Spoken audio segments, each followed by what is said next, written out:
بسم اللہ الرحمن الرحیم۔ ناظرین مکرم، جیسا کہ آپ کو معلوم ہے کہ ابھی عید الاضحیٰ آنے والی ہے۔ اس عید میں لوگ اللہ تعالیٰ کی رضا کی خاطر قربانیاں کرتے ہیں، جن میں بہت سارے شرعی مسائل سے اکثر لوگ ناواقف رہتے ہیں۔ ان مسائل میں سے ایک مسئلہ قربانی کے جانور کی کال کی، اس کی جھول، رسی اور اس کے گلے کے ہار کا ہے۔ چنانچہ آج کی ویڈیو میں ہم اسی پر بات کریں گے۔ ویڈیو انتہائی اہمیت کی حامل ہے، اس لیے ویڈیو کو آخر تک ضرور دیکھیں۔ ناظرین مکرم، قربانی کا چمڑا، اس کی جھول اور رسی اور اس کے گلے کا ہار، ان سب چیزوں کو صدقہ کر دے۔ قربانی کے چمڑے کو خود اپنے کام میں لا سکتا ہے، یعنی اس کو باقی رکھتے ہوئے اپنے کسی کام میں لا سکتا ہے۔ مثلا اس کی جائے نماز بنائے، کہ چلنی، تیلی، مشکیزہ، دسترخوان، ڈول وغیرہ بنائے یا کتابوں کے جلدوں میں لگائے، یہ سب کچھ کر سکتا ہے۔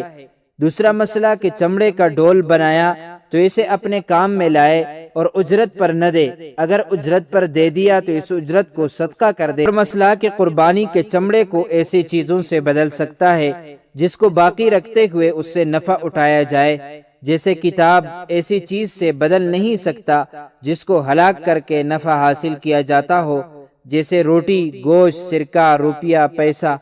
اور اگر اسے ان چیزوں کو چمڑے کے عوض میں حاصل کیا تو ان چیزوں کو صدقہ کر دے۔ اسی طرح اگر قربانی کی کال کو روپے کے عوض میں بیچا، مگر اس لیے نہیں کہ اس کو اپنی ذات پر، بال بچوں پر صرف کرے گا، بلکہ اس لیے کہ اسے صدقہ کر دے گا، تو جائز ہے۔ جیسا کہ آج کل اکثر لوگ کال مدارس اسلامیہ میں دیا کرتے ہیں، اور بعض مرتبہ وہاں کال بیچنے میں دقت ہوتی ہے تو اسے بیچ کر روپیہ بیچ دیتے ہیں، یا کئی شخصوں کو دینا ہوتا ہے، اسے بیچ کر ان فقراء پر تقسیم کر دیتے ہیں۔ یہ بیع جائز ہے، اس میں حرج نہیں ہے۔ اور حدیث میں جو اس کے بیچنے کی ممانعت آئی ہے، اس سے مراد اپنے لیے بیچنا ہے۔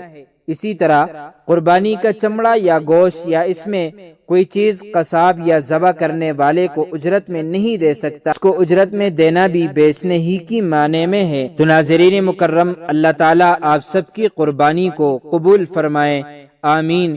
تو معزز ناظرین، امید کرتا ہوں آپ کو یہ ویڈیو اچھی لگی ہوگی۔ مزید معلومات کے لیے ہمارے چینل کو سبسکرائب کیجیے۔